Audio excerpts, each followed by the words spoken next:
श्री गणेशाय नमः। श्री सरस्वतीय नमः। श्री गुरुचरण कमलेभ्यो नमः। योऽन्तः प्रविश्य मम वाचमिमां प्रसूप्ता सञ्जीवयत्यखिलशक्तिधरा स्वधाम्ना। अन्यांश्च हस्तचरणश्रवणत्वगादीन् प्राणान्नमो भगवते पुरुषाय तुभ्यं। जय जय श्री राधारमण, जय जय नवल किशोर, जय गोपी चित्त छोर प्रभु, जय जय माखन चोर। श्री राधा जी मेरी स्वामिनी, मैं राधे जी को दास, जन्मा जन्म मोहि दीजिए वृंदावन को आस। गोपाल कृष्ण भगवान की जय, श्रीमद् भागवत महापुराण की जय। अष्टम स्कंदामध्ये मन्वंतराचे वर्णन आलेले आहे. सत्य, त्रेता, द्वापार आणि कली हे 4 युगे 1000 वेळेस व्यक्तीत होतात. तेव्हा ब्रह्मदेवाचा एक दिवस म्हणजे 14 मन्वंतरे. आणि प्रत्येक मन्वंतरामध्ये भगवंताने वेगळे अवतार घेतलेले आहेत. प्रत्येक मन्वंतरात मनु वेगळा, इंद्र वेगळा, सप्तर्षी वेगळी असतात. एका मन्वंतरात 72 चतुर्युगी होतात.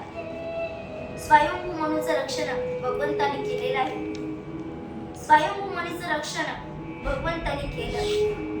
दुसऱ्या मनुच्या वेळेस म्हणजे स्वारूची मनुच्या वेळेस देवाने विभू अवतार धारण केले. तिसऱ्या मनु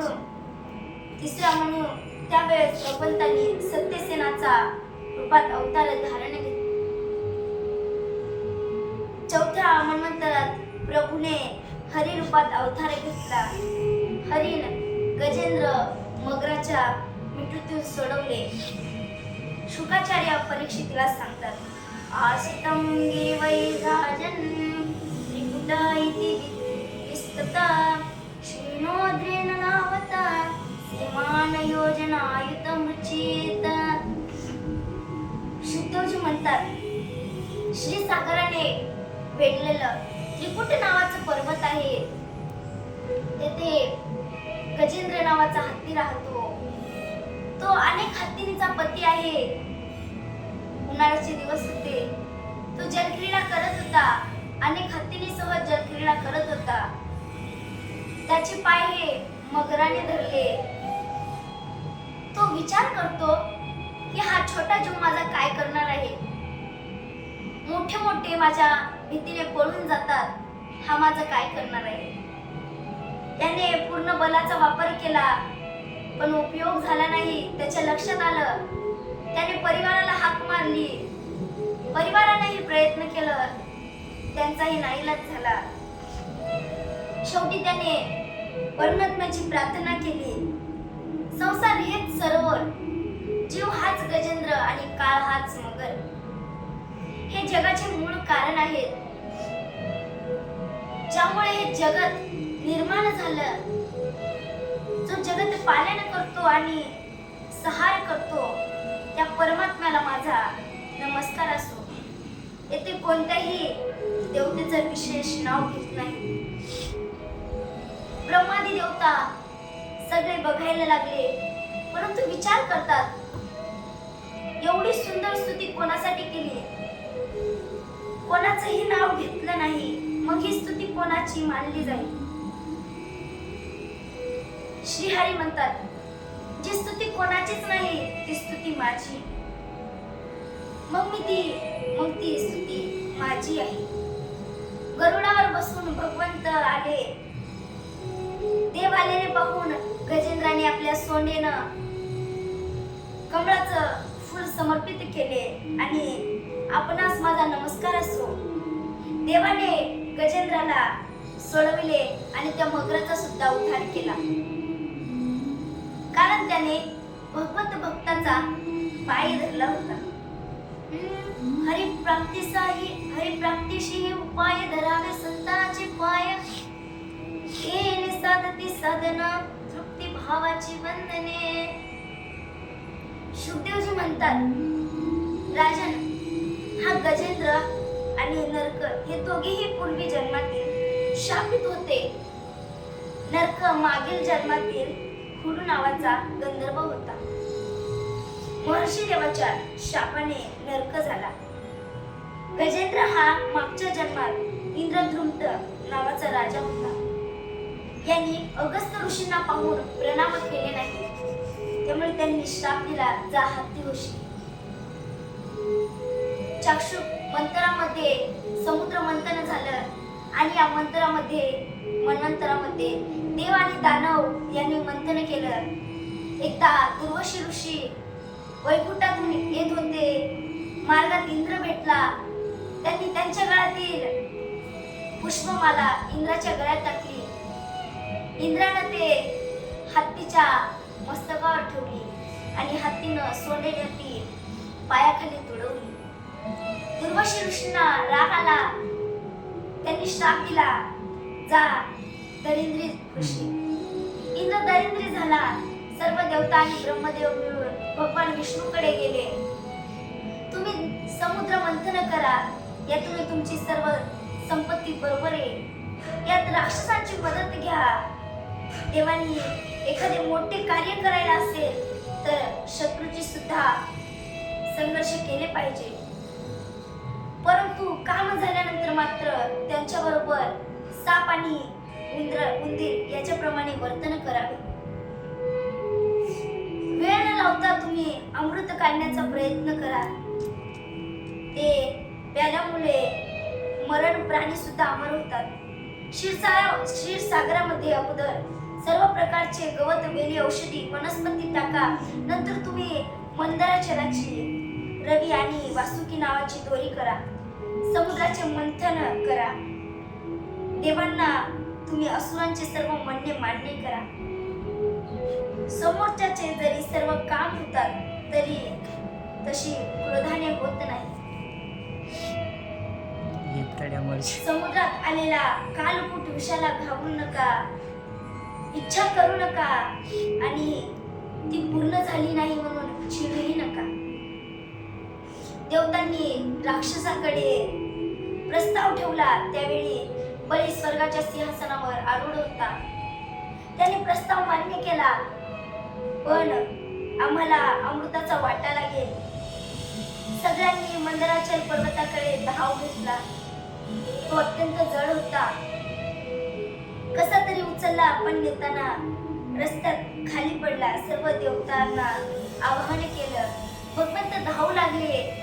भगवंतांनी पाहता पाहता एका हाताने पर्वत उचलून गरुडावर ठेवला.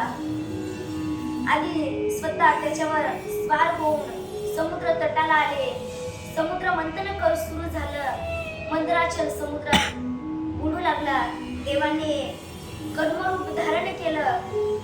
पुन्हा मंथन सुरू झालं. सर्वात प्रथम हलाहल विष बाहेर पडलं. सर्व देवता आणि असुर शिवजींना शरण गेले. देव देव महादेव भूतात्मन भूत भावन त्रायिनांश शरणापन्ने श्रीलोकस्य विशात. हे देवादिदेव महादेव, आपण सर्व प्राण्याचे आत्मा आणि त्याचे जीवनदाते आहात. आम्ही आपल्याला शरण आलो. त्रैलोक्याचं भस्म करणारा या उग्र विषापासून आपण आमचे रक्षण करावे. भगवान विष्णूने विष ग्रहण केले.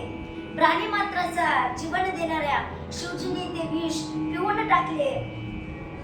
देव सागराला मंथन केले. त्या माझी औचित हलाहल उठून ते असुर पण प्राशन केले. नीलकंठ नाव प्रसिद्ध झाले. पुन्हा मंथन प्रारंभ झाले. कामधेनू प्रगट झाली. ती ऋषीने घेतली. उच्चश्वा घोडा निघाला. तो बळीने घेतला. ऐरावत हत्ती निघाला, तो इंद्राने घेतला. त्यानंतर कौस्तुभ मणी निघाला, तो भगवंताने हृदयात धारण केला. कल्पवृक्ष पारिजात निघाला, तो स्वर्गलोकाला गेला. अप्सरा निघाल्या, देवतांनी त्यांचा स्वीकार केला. लक्ष्मी देवी प्रकट झाली, देवाला वरमाला घातली.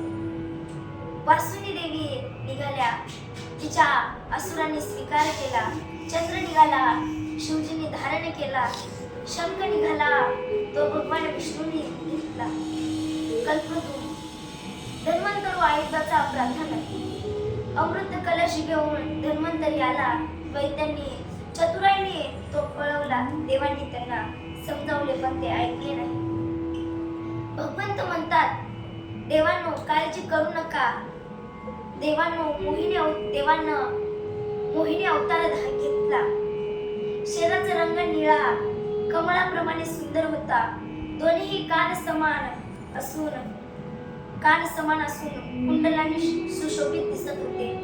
सुंदर गाल आणि उंच नाक यांनी मुख रमणीय वाटत होते. नवतरुणपणे स्तन भरदार आणि कंबर बारीक होती. लांब सडक भरदार केसामध्ये तिने मोगऱ्याची वेली घातली होती. गळ्यामध्ये हार आणि भुजांमध्ये बाजबंद शोभत होते.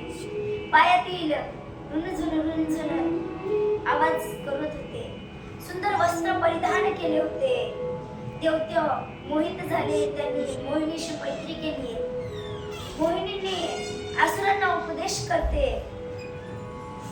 देवत्यांनो लांडगी आणि व्यभिचारी स्त्रिया यांच्याशी कधीही मैत्री करू नये. ते नवीन शोधामध्ये असतात. शब्द ऐकून देवत्यांना तिच्यावर अतिशय विश्वास झाला आणि त्यांनी अमृत कलश तिच्या हातात दिलं. 2 पंक्ती बसवल्या, एक असुरांची आणि दुसरी देवतांची. मोहिनीने देवतांना अमृत पाजायला सुरुवात केली. देवतांच्या पंक्तीमध्ये राहू नावाचा असुर बसला होता. चंद्राने सूर्य देवताला सांगितले, देवांनी त्याच्या हातावर अमृत वाढले. ते पिताना देवाने सुदर्शन चक्राने त्याचे मस्तक उडवले. त्याचे धड खाली, परंतु मस्तक अमर झाले. तोच राहू पुढे चंद्राला आणि सूर्याला ग्रहण लावू लागला. सर्व दैत्य सावधान झाले, पण खूप उशीर झाला. सर्व अमृत देवांनी पिऊन टाकले. क्षीरसागराच्या किनाऱ्यावर भयंकर देवासुर संग्राम झाला. देवांचा विजय झाला.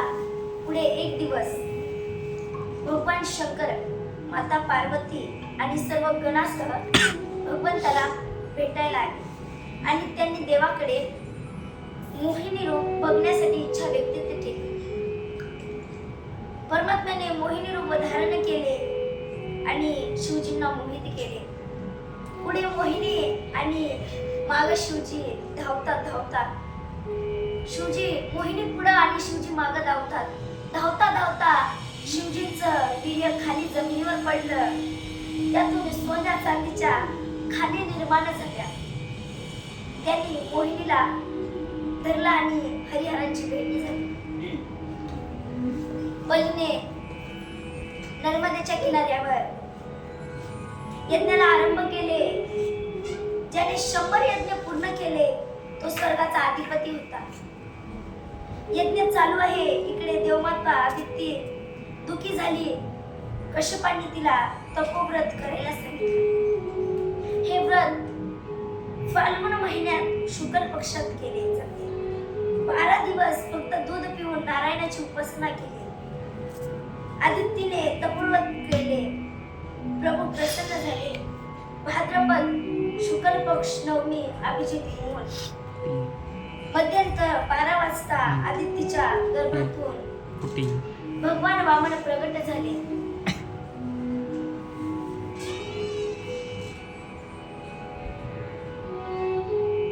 पावन अकुल परमात्मा सर्वांना आनंद झाला. वामजींना यज्ञ प्रवृत्त झालं. ब्रह्मदेवाने कमंडल दिले. आदित्य मातेने लंगोटी दिली, सूर्याने गायत्रीचा उपदेश केला, पवित्राने कश्यपाने मेघा दिली, पृथ्वीने कृष्णाजी, आकाशाने छत्री दिली, सरस्वती मातेने रुद्राक्ष माळा दिली, कुबेराने भिक्षापात्र आणि साक्षात जगदंबेने भिक्षा वाटली. भगवंत निघाले नर्मदा नदीच्या उत्तर तटाला.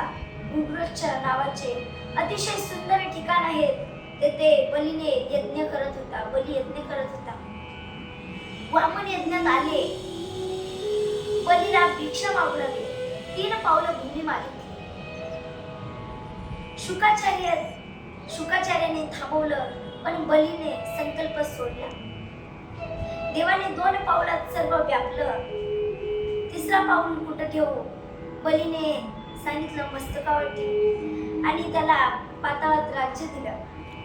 तुका म्हणे बळी जीव दिला पायाताळी, माझे चित्त तुझे पाय. सत्यव्रत म्हणून ऋतुमाला नदीमध्ये पाण्याने तर्पण करीत होता. एक मत्स्य त्याच्या ओझाळीतून आला, पाण्यात सोडला. तो पुन्हा आला, त्याला कमंडूल देत ठेवले. तो वाळू लागला. त्याने सांगितलं, राजा प्रत्यय होणार आहे. तू माझ्या शिंगाला तुझं नाव पाड, मी तुला टाळून दे. येथे अष्टम स्कंद पूर्ण होतो. पुढे बघा, चतुर्दिवस द्वितीय सत्राला आरंभ होतो. नवम स्कंदाच्या सुरुवातीला 12 अध्यायामध्ये सूर्यवंशाचे वर्णन आले. कश्यपाला आदित्यपासून निवस्थान सूर्यपुत्र झाला. श्राद्ध देवाला मूल नव्हतं. वशिष्ठाने यज्ञ केला. श्राद्ध देवाला वाटले होते मुलगा व्हावा आणि पत्नी श्रद्धेला मुलगी हवी होती. तिने मागणी केली, परिणाम मुलगी झाली. राजा दुःखी झाला. वशिष्ठाने मुलीलाच मुलगा केला. ती एका मेरू पर्वतावर शिकारीला गेला असता त्याचं रूपात स्त्रीमध्ये झालं. शिवजींच्या शापाने त्या स्थानात तसेच घडले. नंतर वशिष्ठांनी शिवजींना विनंती करून पुन्हा त्यांना पुनवत केले. त्याला 3 मुली झाल्या, उकल, गया आणि विमल. पुढे मनुला 10 मुली झाली. या 10 मुलांच्या द्वारे सूर्यवंशाचा विस्तार झाला. यामध्ये शर्यतीच्या मुलीने शुकन्येचे मनुचे डोळे फोडले. त्याचाही शुकन्येचं लग्न लावून दिलं. मुनींना अश्विनी कुमारीचा कृपेने नवयोग प्राप्त झाले.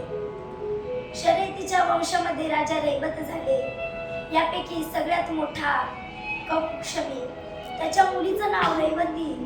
तिचं रैवतीचं विवाह बलराम दादाशी झाला. नगभगाच्या घरी नाभाग झाला आणि त्याच्या पोटी परम भागवत अमोघ जन्माला आले. भगवंत जेव्हा आपण सर्वस्व देवाला समर्पित करतो, तेव्हा त्याची जबाबदारी भगवंत स्वतः घेत असतो. हा योगक्षेमे आधवा, त्याचा भजनी पडिला पांडव. जयाच्या सर्व भाव आयुष्योगी. पुढे याच वंशात यवन अश्वत झाले. त्यांनी ब्रह्मवशात अभिमंत्री केलं पाणी प्राण केले. यापुढे याच्या पोटी माध्यता जन्म झाले. माध्यताचे स्तंभपन्न पुढे हरिश्चंद्राचे रोहिताचे बाहुचे सागर. या सागराला 60,000 पुत्र झाले. त्यांच्या यज्ञातील घोडा चंद्राने चोरला आणि कपिलांच्या आश्रमात आणून बांधला. सागर पुत्र धावून गेले. चोर समजून कपिलांना अपशब्द बोलू लागले. आई रे बैमान दुनिया आई रे, साध संत को कोई न माने, हिजडो का सन्मान. कपिलांनी नेत्र उघडतात 60,000 मुलं जळून भस्म झाले. त्यांचा उद्धार कसा होईल? गंगा जलाचे त्यांचा उद्धार होईल. सागरांची दुसरी पत्नी कौशिकीपासून झालेलं असमजस याची तपश्चर्या केली. गंगा प्रसन्न झाली नाही. त्यांचा पुत्र अशुमान त्याचीही तपश्चर्या केली, पण गंगा प्रसन्न झाली नाही. त्यांचा पुत्र दिलीप त्यानेही तपश्चर्या केली, पण गंगा आली नाही. त्यांचा पुत्र भागीरथाने तपश्चर्या केली, तेव्हा गंगा प्रकट झाली. भगवान शंकराने गंगेला मस्तकावर धारण केले, पुढे प्रवाहित केले. नंतर रस्त्यात तिला जगू ऋषीने गिळून टाकली व आपल्या मांडीतून तिला प्रवाहित केले. सगळ्या पुत्राचा उद्धार झाला.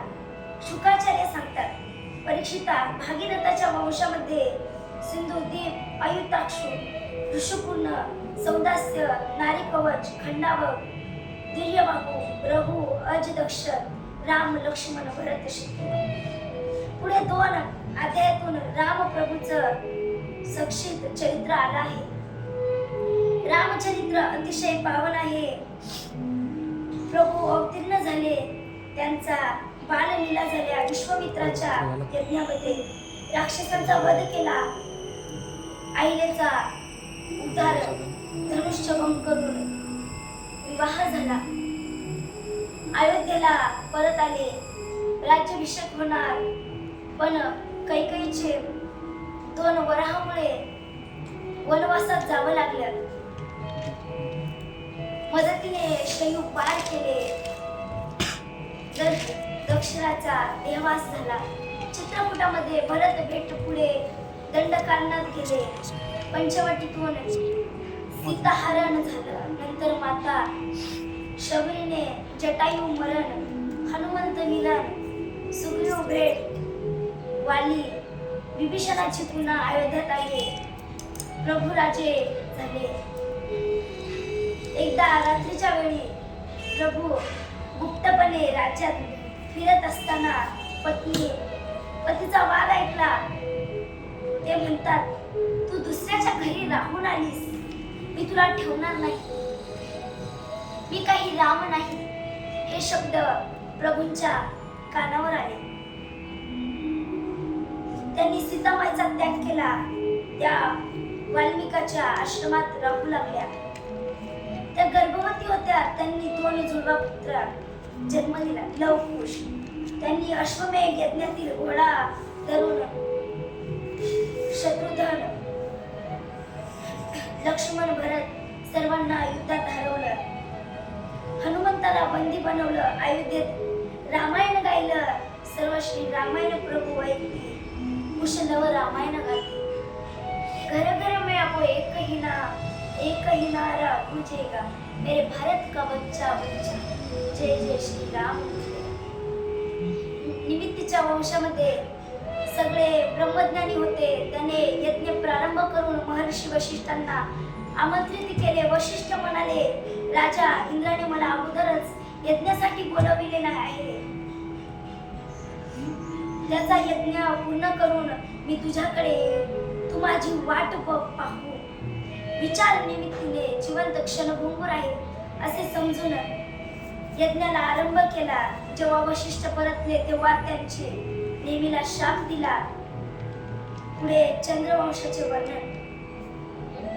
शुकाचार्य म्हणतात, राजा, मी तुला चंद्रवंशाची पावन कथा सांगतो.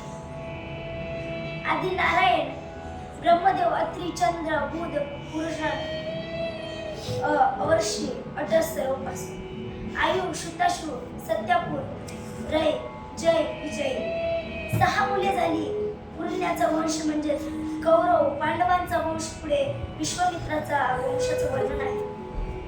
नहुष, यती, यता, ययाती, सयाती, आयती, बियती, कृती, ययाती. देव्यांनी सोबत विवाह केला. ययातीला 10,000 वर्षापर्यंत भोग भोगावा लागला.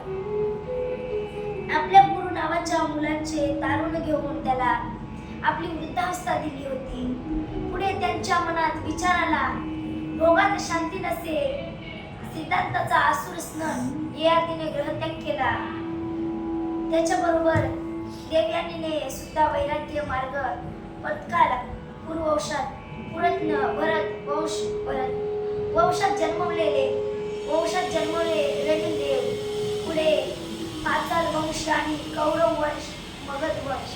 ययातीच्या पोटी जन्माला आलेल्या अनु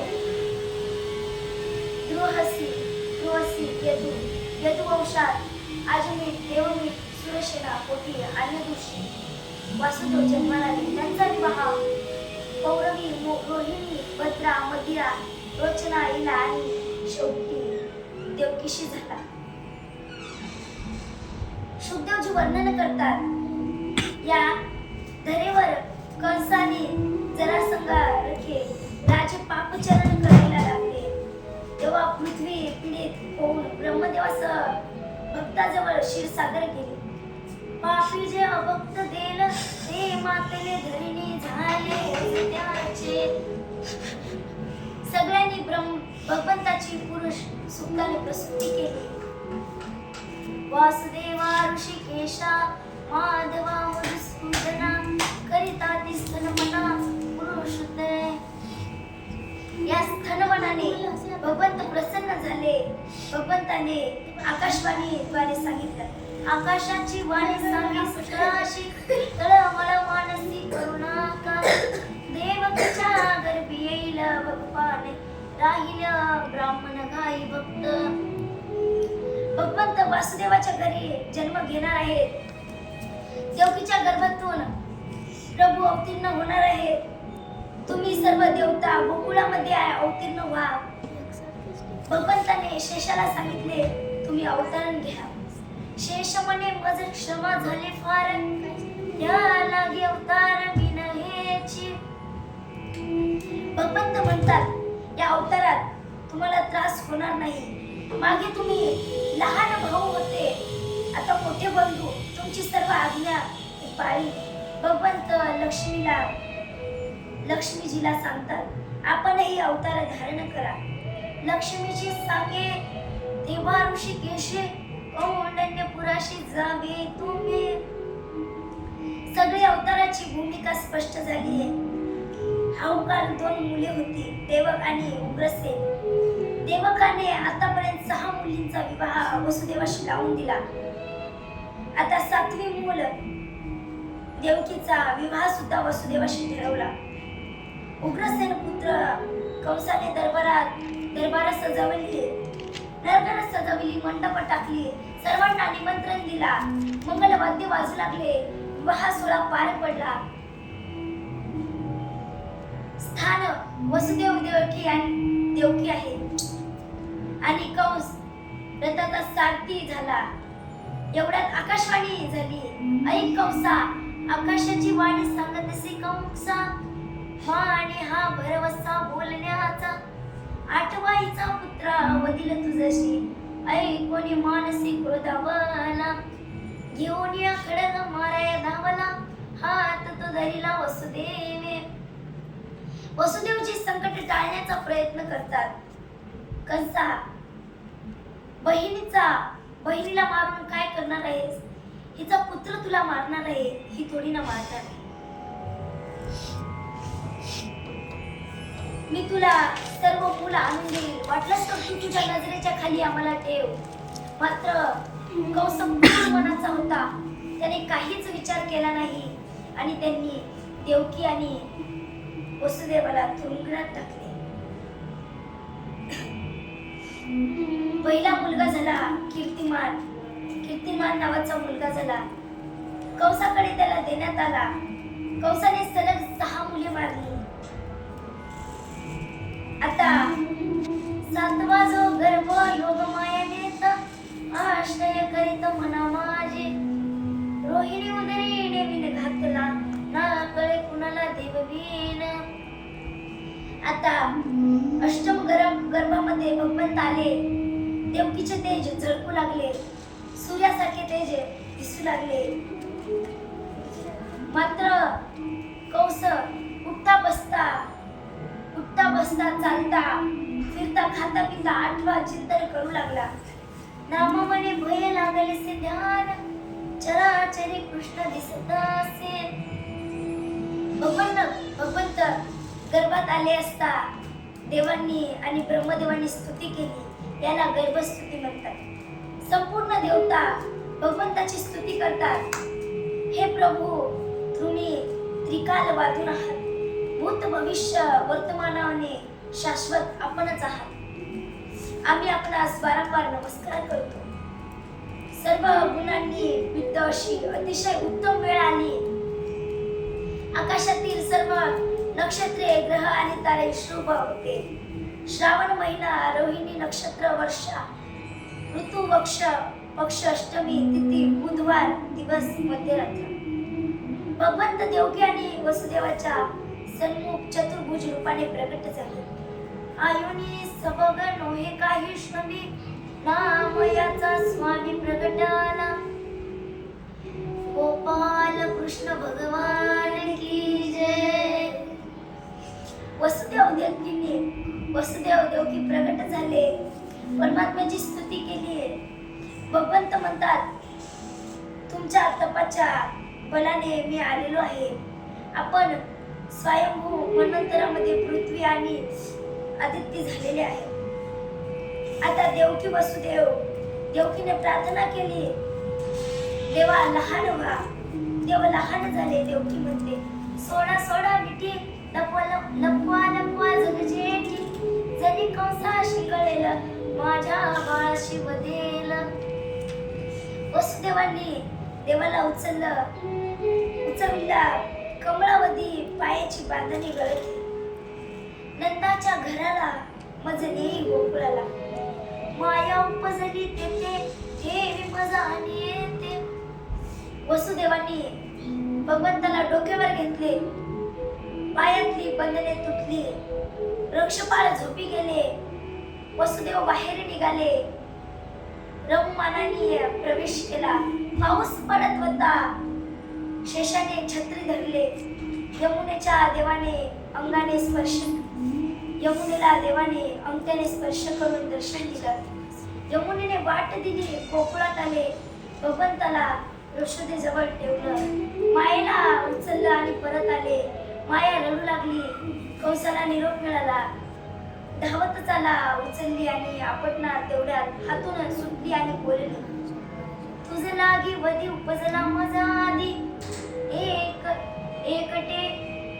एकटे गोकुळात पहाटे नंदबाबाची बहीण सुनंदा उठली आणि तिला यशोदेच्या शेजारी लाला दिसला आणि धावतच निघाली. बातमी सांगायला गेली. गवळण म्हणती गवळणीला पुत्र झाला यशोदेला. एकी धावेची पुढे ताटीवाही सुंटवडे. सुईणीची गलबन झाली. तासी जणी हेल घाली. इकडे भगवंताचं स्वागत केलं. स्वागतम कृष्णा, स्वागतम कृष्णा. भगवंत प्रगटले. गोकुल में भगवान प्रगट भयो. गोकुल में भगवान प्रगट भयो. झालेली सेवा माऊली ज्ञानोबाच्या चरणी, गुरुवर्याच्या चरणी समर्पित करते. सेवेला पूर्णविराम देते. गोपाल कृष्ण भगवान की जय.